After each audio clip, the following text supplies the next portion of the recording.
So how do you remove the voice typing on your Android keyboard? If you're new here on Foxtecc, subscribe and we can get started. So the voice typing basically means the ability to type in or enable the keyboard with the voice and essentially dictate on it, right? But if you don't like it, just go to the settings app of your phone, scroll down below and find the general management where you should be able to find the keyboard settings. So on my Samsung phone, I'm using the Samsung keyboard, so I'm going to go to this place, and in here so many things which you can tweak, right? But we are interested in the voice input, so you can see voice input, and there is something which I can essentially change. So I can choose to a different Google voice typing or Samsung voice typing, but you can choose a none, and that's how you disable it and you essentially stop the dictation from being active.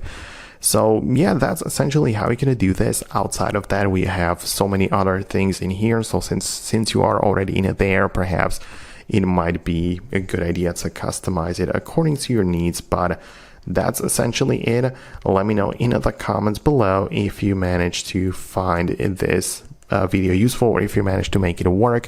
Thanks a lot for watching, and I'll see you later in the future uploads.